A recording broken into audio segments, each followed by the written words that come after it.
mga idol, welcome na naman po sa aking munting channel. Yan, mega love shoutout po sa inyo lahat mga idol, mga subscriber ko dyan, mga nauna nakapag-subscribe at saka sa bago pa lang nakapag-subscribe. Shoutout sa inyo mga idol, good morning, good afternoon, good evening sa inyo lahat dyan mga idol, kung saan man kayo naroroon. At saka shoutout na rin sa mga nakapanood nito na hindi pa nakakapag-subscribe.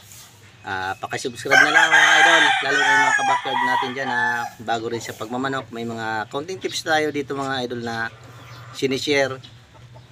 Importante po ito para sa ating mga alaga. Sa mga baguhan lang po ito mga idol, kasi hindi naman tayo eksperto. Ang tanging sinishare natin dito mga idol yung mga na-experience lang natin dito sa ating backyard, yung may maitutulong sa ating mga kabakyard, kasi na-experience natin na ginawa natin tapos naging maayos naman yung resulta, kaya sinishare natin para mapakinabangan naman ng ating mga kabakyard. Yeah.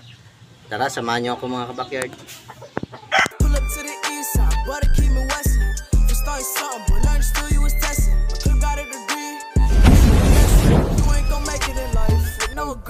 Nandito siya idol sa nandito siya sa kulungan.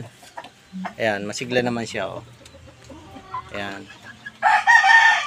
Ayan, kaya hindi nagtutunaw yan mga idol. Minsan stress sila, nakatuka ng hindi maganda sa kanilang sistema, kaya po hindi sila nagtutunaw. Hindi totoo yan, bola lang yan.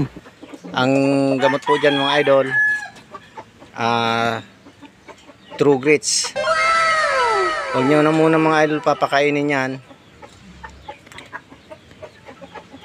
habang may laman pa yung butse.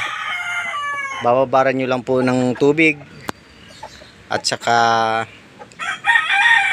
himas-himasin nyo po yung lang, mild lang na himas mga idol, yung pababa papunta sa kanyang dibdib.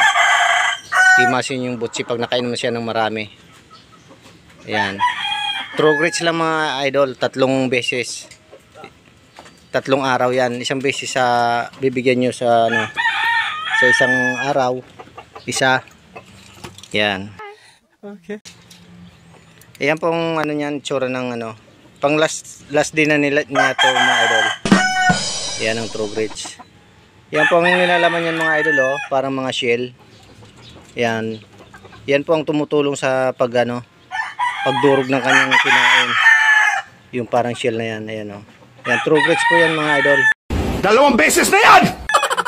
Last din na niya ngayon, isusubo na natin to. Yan, True Grits para sa mga hindi natutunawan. Yan, simple lang po gamutin mga idol, bababaran nyo lang ng tubig. Tapos pag nakainom na siya, hihimasin nyo pababa, papunta sa dibdib, dahan-dahan lang po. Para nag-iimas tayo ng mga idol ba? Alam nyo na yun. Ano? Yan, True Grits mga idol. Para sa mga bago pa lang nag-aalaga ng manok, syempre hindi pa naman nila alam kung ano mga dapat igamot yan. Ito, sana makatulong sa inyo mga kabakyard. Yan, yung True Grits. Yan, masigla na siya mga idol oh. Nakaraan medyo matamlay siya kasi pag hindi po nila nailabas yung kinain nila mga idol, mapapanis yung sa kanilang butse. Lason po yun mga idol.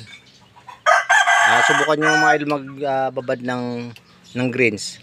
Amoy nyo kinamagahan, amoy hindi nakanais-nais, diba? Talagang malalason sila mga idol. Kaya sana maagapan. Babara ng tubig, huwag bibigyan ng pagkain, tubig lang ng tubig. Yan, pag hindi pa nag-okay, sa loob ng 3 days mga idol, tubig lang ng tubig at hanggat hindi nawawala yung laman ng kanilang butse. Yan, sasabayan nyo ng himas. Yan. Dati mga idol lang ginagawa ko dyan, pinupuno ko pa ng tubig yung kanilang butse. Tapos itatakta ko, kaso na masyado silang na-stress mga idol. Okay naman sana yung mga idol, pwede nyo rin naman gawin yun, pero binago ko yung sistema ko mga idol, binababaran ko na lang tubig tapos hihimasin ko na lang yung butse pababa kasi na-stress sila masyado. Minsan may panahon pa na nagkakahalak sila kasi nasusubra ng tubig. Kaya ito, mas maganda itong paraan ko na ito mga idol. Sana makatulong sa inyo. True Grits po sa loob ng 3 araw.